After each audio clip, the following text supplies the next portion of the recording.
छात्रों, आज हम पुनः कुछ महत्वपूर्ण सूक्त वाक्यों को लेकर उपस्थित हुए हैं। यह वाक्य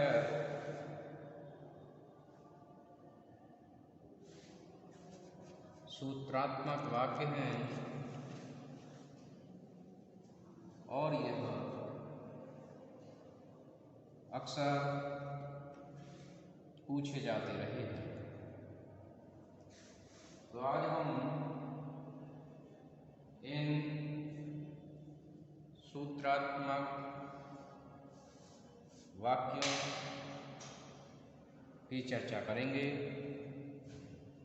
और इनका पल्लवन करेंगे।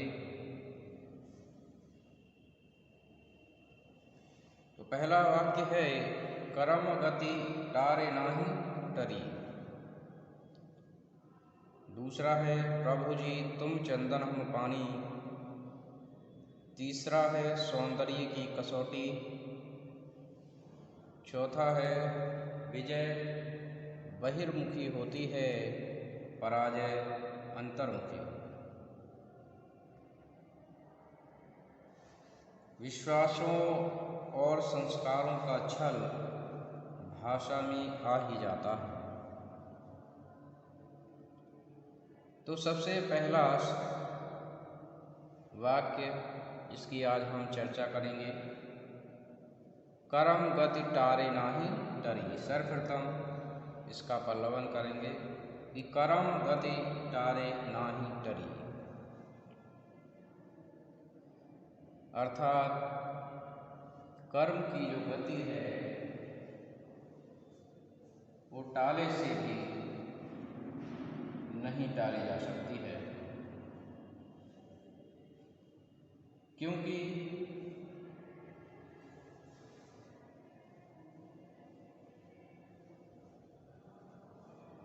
इस संसार में जो भी व्यक्ति जैसा कर्म करता है उसका फल उसे भोगना पड़ता है। और ये कर्म का विधान केवल मनुष्य पर ही लागू नहीं होता, बल्कि देवताओं पर भी लागू होता है।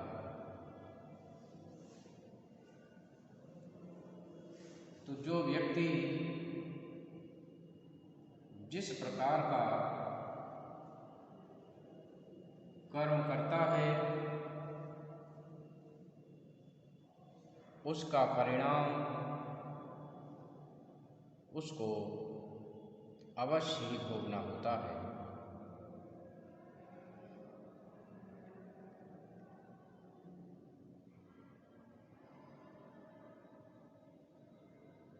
क्योंकि यह विधाता का नियम है और उसके लिए कोई मेट नहीं सकता है।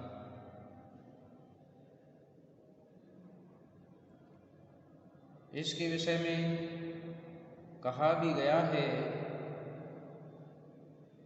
कि कर्म प्रधान विश्व रचि राखा। कर्म प्रधान विश्व रचि राखा और जस कर्म करे तसु फल चाखा।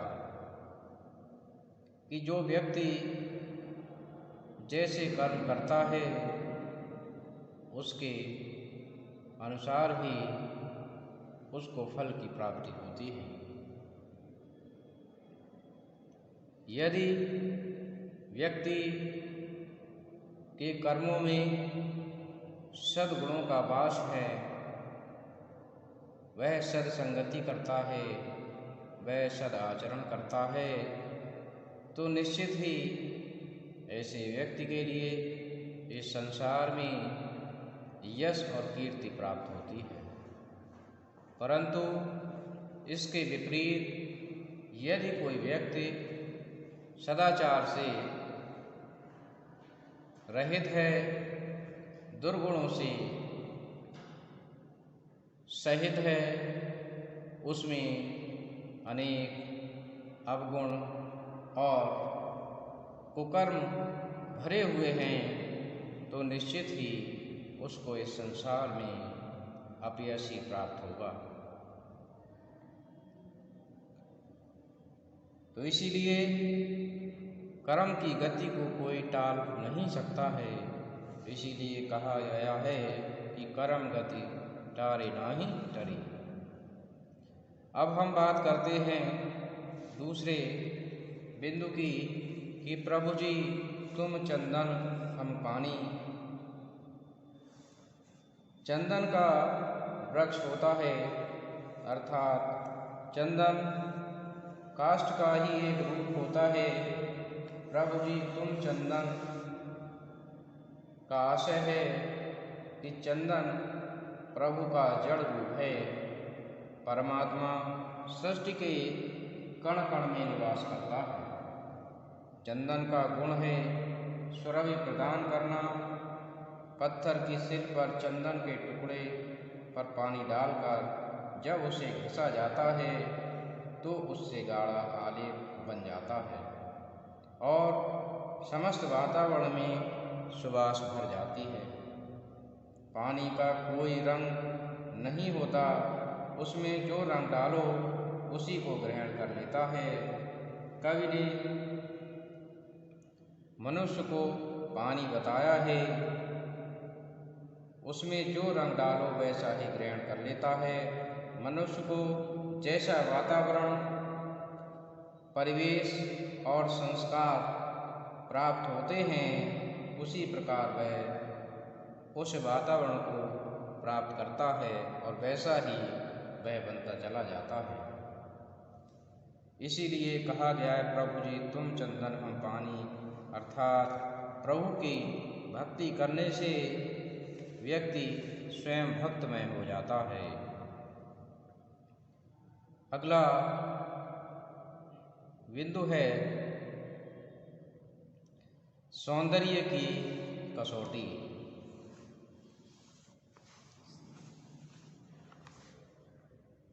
अब हम सौंदर्य की कसौटी पर चर्चा करेंगे कि सौंदर्य आखिर क्या होता है।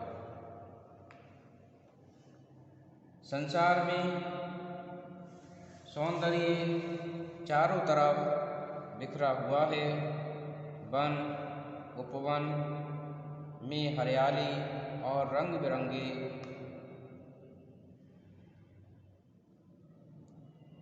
वातावरण में सौंदर्य व्याप्त है। ताजमहल, गंगा यमुना जल आदि सभी में सौंदर्य प्राप्त होता है।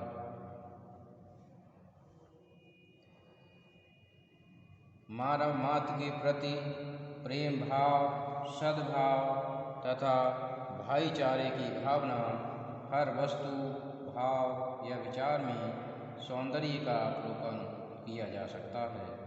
पर कुछ लोग ऐसे होते हैं जिन्हें सुंदर वस्तुएं भी भयकारी, घृणा की उत्पादक और अप्रिय लगती हैं। वास्तव में सौंदर्य अपनी जगह अस्तित्ववान रहता है, पर मनुष्य का आचरण उसे सुंदरता में भी कुरूपता और घृणा का बोध कराता है।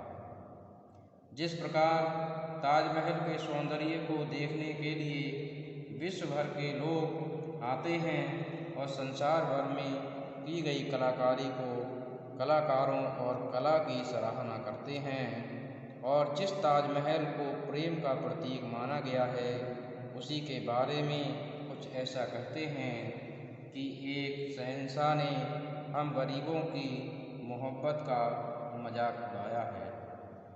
अभिप्राय यह है कि मनुष्य व्यवहार की कसौटी पर किसी वस्तु के गुणों की परख करता है। यह भी सच है कि मूलतः सौंदर्य वस्तु, व्यक्ति आदि में ही होता है, पर उसका सुंदर लगना मनुष्य के व्यवहार पर निर्भर करता है कि उसका व्यवहार किस प्रकार का है। तो इस प्रकार सौंदर्य की कसौटी मनुष्य का व्यवहार होता है कि वह कैसा व्यवहार करता है। अब हम बात करेंगे, अगला बिंदु है कि विजय बहिर्मुखी होती है, पराजय अंतर्मुखी होती है। जब व्यक्ति अपने कार्य की सफलता के लिए कार्य करता है, संघर्षरत रहता है, और जब निरंतर कर्म करते रहने से उसको अपने कार्य में सफलता प्राप्त होती है, तो हर जगह उसकी विजय का डंका प्राप्त होता है। इसको समाज देखता है कि व्यक्ति सफल हुआ है, उसने विजय प्राप्त की है। सभी लोग उसको शुभकामनाएं और बधाइयाँ देने लगते हैं। इसके लिए पूरा समाज देखता है कि आपने विजय प्राप्त की है। परंतु उसी कार्य में जब आप सफल नहीं होते हैं, आपको असफलता प्राप्त होती है, तो उस असफलता के लिए कोई नहीं देखता है कि आप असफल हुए हैं या नहीं हुए हैं। उस असफलता के लिए, उस पराजय के लिए केवल आप ही महसूस करते हैं कि हम पराजित हुए हैं। जब स्वयं व्यक्ति उस पराजय को स्वीकार करता है, उस अपने अंतर्मन को झांकता है और वह उसको महसूस करता है, तो केवल वह व्यक्ति स्वयं ही उसका अनुभव महसूस करता है। इसीलिए कहा जाता है कि विजय बहिर्मुखी होती है, जबकि पराजय अंतर्मुखी।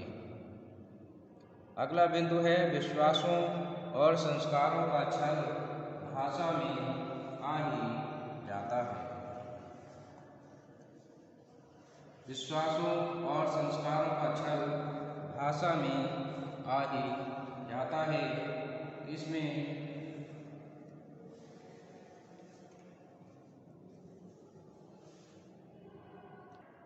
लेखक बताना चाहता है कि जब जो व्यक्ति जिस संस्कारों में पला बड़ा होता है और जिसके जैसे संस्कार होते हैं और उसके उन संस्कारों के अनुसार ही वह विश्वास को प्राप्त करता है, तो उसका दृष्टिकोण भी वैसा ही बन जाता है। इसको हरिशंकर परछाई की अपनी अपनी हैसियत के संदर्भ में अगर देखें तो वो ये बताते हैं कि जो धनवान लोग होते हैं वे अपने माता पिता के मृत होने पर उनको स्वर्गीय लिखते हैं, जबकि जो गरीब परिवार से होते हैं वे बेचारे अपने माता पिता को स्वर्गीय नहीं बल्कि मृत ही मानते हैं। यह सब संस्कार और उनकी परिस्थितियों पर निर्भर करता है। तो इसलिए कहा गया है कि विश्वासों और संस्कारों का छल भाषा में ही आ जाता है, अर्थात अपनी कहने की शैली बदल जाती है। तो मैं समझता हूँ छात्रों कि आपने इनको समझा होगा। धन्यवाद।